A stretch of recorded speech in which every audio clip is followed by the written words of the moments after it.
നമസ്കാരം. എല്ലാവർക്കും സ്വാഗതം. ക്രിസ്തീയ വിശ്വാസത്തിലെ ഏറ്റവും പ്രധാനപ്പെട്ടതും അതുപോലെ തന്നെ ഏറ്റവും നിഗൂഢവുമായ ഒരു ദിവസത്തെക്കുറിച്ചാണ് നമ്മളിന്ന് സംസാരിക്കാൻ പോകുന്നത്. അതെ, നമ്മൾ ദുഃഖവെള്ളിയാഴ്ചയിലെ ആ പ്രത്യേക തിരുക്കർമ്മങ്ങളുടെ ഉള്ളിലേക്ക് ഒന്ന് ഇറങ്ങിച്ചെല്ലാൻ പോവുകയാണ്. അപ്പോ എന്താണ് ഈ ദിവസത്തിന്റെ പ്രത്യേകത? വർഷത്തിൽ ഒരേയൊരു ദിവസം, അതായത് കുർബാനയർപ്പണമില്ലാത്ത ആ ദിവസം, പള്ളിക്കുള്ളിൽ ശരിക്കും എന്താണ് സംഭവിക്കുന്നത്? നമുക്കതൊന്ന് നോക്കാം. നിങ്ങളൊന്ന് സങ്കൽപ്പിച്ചു നോക്കൂ, സാധാരണ ഞായറാഴ്ചകളിൽ നിന്ന് എത്ര വ്യത്യാസമാണെന്ന്. പള്ളിയിലേക്ക് കാലെടുത്തു വയ്ക്കുമ്പോഴേ നമുക്ക് ആ വ്യത്യാസം മനസ്സിലാവും. അൾത്താരയിൽ ഒന്നുമില്ല, വിരിപ്പുകളില്ല, മെഴുകുതിരികളില്ല, പൂക്കളില്ല, എല്ലാം ശൂന്യം. സക്രാരി തുറന്നുകിടക്കുന്നു, അതും ശൂന്യമാണ്. സംഗീതമോ മണികളോ ഇല്ല, ഒരുതരം ഘനഗംഭീരമായ നിശബ്ദത മാത്രം. ക്രിസ്തുവിനെ അവിടെ നിന്ന് കൊണ്ടുപോയിരിക്കുന്നു എന്നതിന്റെ ഒരു നേർചിത്രം. ശരിക്കും പറഞ്ഞാൽ ഒരു ക്രൈം സീൻ പോലെയാണ് അവിടം കാണപ്പെടുന്നത്. അപ്പോ ഈ തിരുക്കർമ്മങ്ങൾ തുടങ്ങുന്നത് എങ്ങനെയാണെന്നല്ലേ? ഒരു പാട്ടോടെയല്ല, മറിച്ച് ഭയങ്കരമായൊരു നിശബ്ദതയോടെയാണ്. വെറുമൊരു നിശബ്ദതയല്ല, അതിന് ഒരുപാട് അർത്ഥങ്ങളുണ്ട്. ആ നിശബ്ദതയ്ക്ക് ശേഷം വളരെ പുരാതനമായ, അങ്ങേയറ്റം എളിമ നിറഞ്ഞൊരു പ്രവൃത്തിയാണ് നടക്കുന്നത്. ഈ പ്രവൃത്തിയെക്കുറിച്ച് നമ്മൾ ശരിക്കും മനസ്സിലാക്കണം. പുരോഹിതൻ അൾത്താരയ്ക്ക് മുന്നിൽ മുഖം നിലത്തു ചേർത്ത് കമിഴ്ന്നു കിടക്കുന്നു. ഒറ്റനോട്ടത്തിൽ ഒരു സാധാരണ പ്രവൃത്തിയായി തോന്നാമെങ്കിലും ഇതിന് 4 വ്യത്യസ്ത തലങ്ങളുണ്ട്. ഒന്നാമതായി, ഇത് ആരാധനയാണ്. സൃഷ്ടാവിന് മുന്നിൽ സൃഷ്ടി പൂർണ്ണമായി സമർപ്പിക്കുന്നു. രണ്ടാമതായി, ഇത് ദുഃഖാചരണമാണ്. പണ്ടുകാലത്ത് വലിയ ദുഃഖം വരുമ്പോൾ ചെയ്തിരുന്നൊരു കാര്യമാണിത്. മൂന്നാമതായി, ഇത് ഗത്സമനിയിൽ യേശു നിലത്ത് വീണ് പ്രാർത്ഥിച്ചതിനോടുള്ള ഒരു ഐക്യദാർഢ്യം പ്രഖ്യാപിക്കലാണ്. പിന്നെ നാലാമത്തേത് കെനോസിസ്, അതായത് സ്വയം ശൂന്യമാക്കുന്നതിന്റെ ഏറ്റവും വലിയ അടയാളം. ഇനി നമ്മൾ ശ്രദ്ധിക്കേണ്ടത് വായനകളിലേക്കാണ്. അതൊരു പ്രത്യേക രീതിയിലാണ് ക്രമീകരിച്ചിരിക്കുന്നത്. അതൊരു കഥ പറയുന്നത് പോലെയാണ്. BC 550 ഏശയ്യാ പ്രവാചകൻ പറഞ്ഞ കാര്യങ്ങൾ, സഹനദാസനെക്കുറിച്ചുള്ള ആ പ്രവചനം, അത് നേരെ വന്നു മുട്ടുന്നത് AD 33 ആ കുരിശുമരണത്തിലാണ്.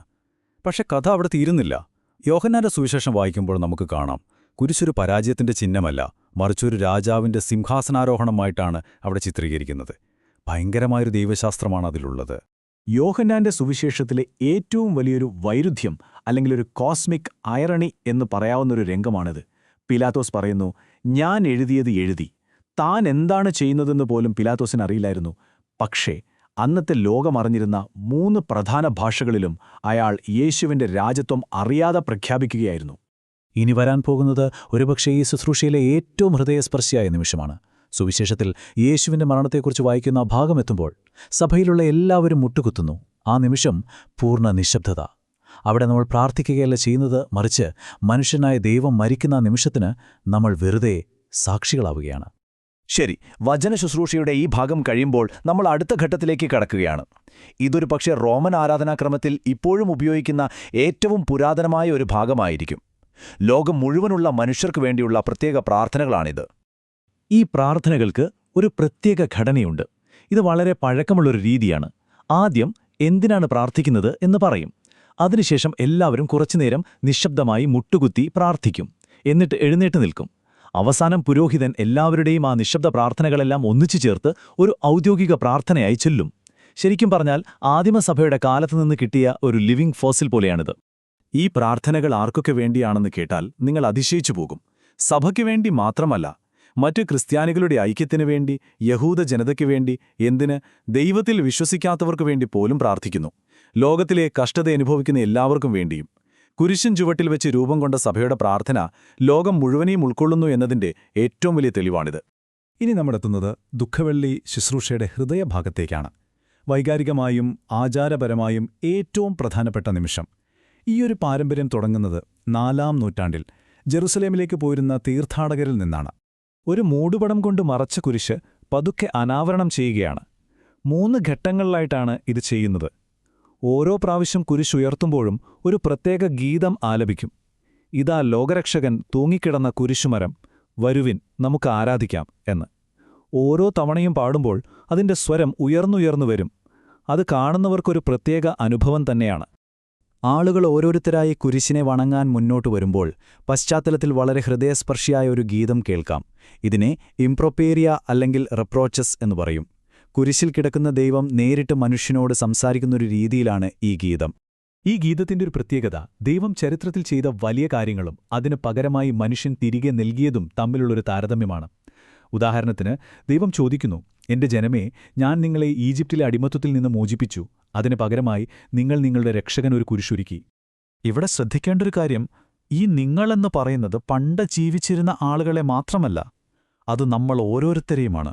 ഇത് സഭയുടെ തന്നെ ഒരു കുറ്റസമ്മതമാണ്. അടുത്ത വരി നോക്കൂ. ഞാൻ മരുഭൂമിയിൽ നിങ്ങൾക്ക് മന്ന തന്നു, അതിനു പകരം നിങ്ങളെന്നെ അടിക്കുകയും ചാട്ടവാർ കൊണ്ട് പ്രഹരിക്കുകയും ചെയ്തു. ഇത് കേൾക്കുമ്പോൾ ശരിക്കും നമ്മുടെ ഉള്ളൊന്ന് പിടയും.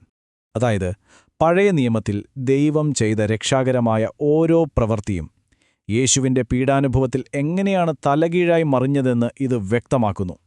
ഏറ്റവും നല്ല ഉദാഹരണമാണ് ഇത്.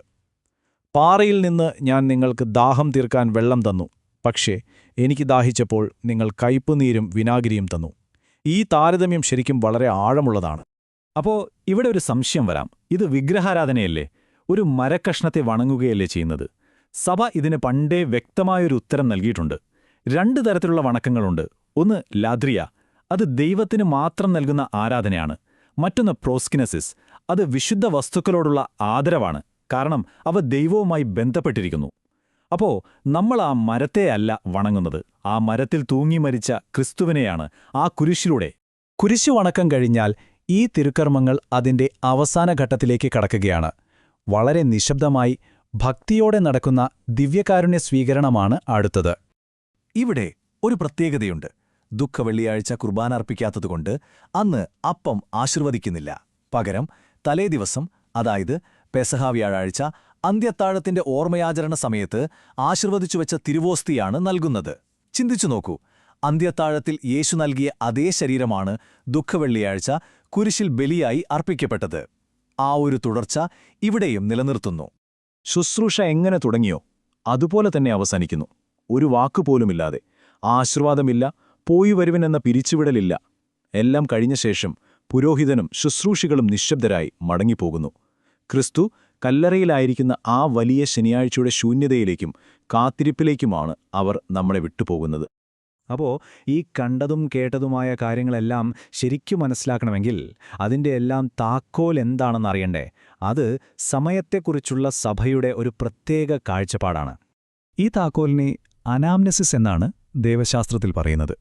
അതിൻ്റെ അർത്ഥം ഇത്രയുള്ളൂ: പണ്ട് നടന്ന ഒരു രക്ഷാകരമായ സംഭവത്തെ വെറുതെ ഓർക്കുകയല്ല, മറിച്ച് അതിനെ ഇന്നത്തെ ഈ നിമിഷത്തിലെ ഒരു യാഥാർത്ഥ്യമാക്കി മാറ്റുകയാണ്. അതായത്, ദുഃഖവെള്ളി ശുശ്രൂഷയിലൂടെ നമ്മൾ 2000 വർഷം മുൻപത്തെ ഒരു ചരിത്ര സംഭവം ഓർക്കുകയല്ല ചെയ്യുന്നത്, മറിച്ച് നമ്മൾ ആ കാൽവരിയിൽ, ആ കുരിശിൻ ചുവട്ടിൽ ചെന്ന് നിൽക്കുകയാണ്.